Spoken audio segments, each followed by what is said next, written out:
ரம்ஜான், குடியரசு தின நல்வாழ்த்துக்கள். ஒரு பாயிண்ட்டுக்கு அப்புறம் எப்பா போஸ்டர் வேணாம்பா எப்பா அப்படின்னு எனக்கே தோணுது. நான் சொல்லிட்டேன், என்கிட்ட போஸ்டர் இல்ல. கொஞ்சம் கொஞ்சம் இதா இருந்தா சொல்றேன்ட்டு.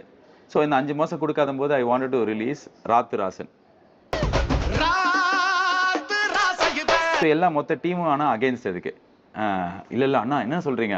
அதான் ரிலீஸ் டேட் அப்ப ரிலீஸ் டேட் சொல்லிட்டோம். ஒரு 4 நாள் முன்னாடி மே 14th அப்படி ரிலீஸ் டேட் சொல்லிட்டோம். சொன்னோனே அதான் நம்ம அப்டேட் குடுத்துட்டோமே. இப்போ நம்ம வந்து நாங்க 4 பேர் உள்ள. நாங்க 4 பேர் எங்களுக்கு பயம் கிடையாது. செமையா இருக்கும். அண்ணா பயம் ராக்கிங். அது வந்து ஒரு இந்த பிரேசிலியன் பங்க் மியூசிக் அது.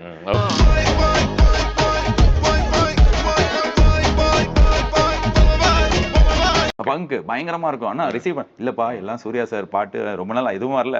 வராத பாட்டுல அவர் வந்து அவரை வச்சு ஏதாவது பாட்டு வந்ததுன்னா ஓகே. என்ன அவரை வச்சு எதிர்பார்க்கும்போது இவன் ஆர்ஜே பாலாஜி ஆடுனுக்குறான்ற மாதிரி ஆயிடக்கூடாது. இல்ல அண்ணா அப்படின்னானுங்க. சரி இவனுங்கெல்லாம் இளம் வாலிபர்கள் 23, 24 வயசு பசங்க. இவனுங்க சொல்றதை கேட்கலாம் அப்படின்னு சொல்லிட்டு விட்டேன்.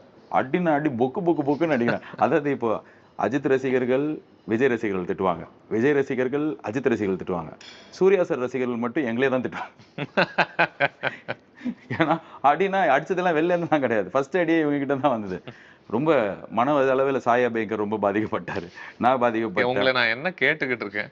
நீங்க என்ன ஆமா. இல்ல இது வந்து என்னன்னா mistake is on us. Demand supply. இப்போ நான் வந்து உங்ககிட்ட பயங்கரமா பசிக்குதுங்க சார், பசிக்குது சார்னும் போது இந்தாங்க நல்ல சுடு தண்ணி ஒரு 1 கிளாஸ் குடிங்க அப்படின்னா தூக்கி மூஞ்சில ஊத்தி தானே போக முடியும். நல்ல பசிக்குது 2 இட்லியை போட்டு நீ கொடுத்தனா ஓகே. ஸோ எனக்கு அந்த நேரத்தில் நாங்கள் இட்லி போடாம இந்த மாதிரி சுடு தண்ணி கொடுத்துட்டோம்.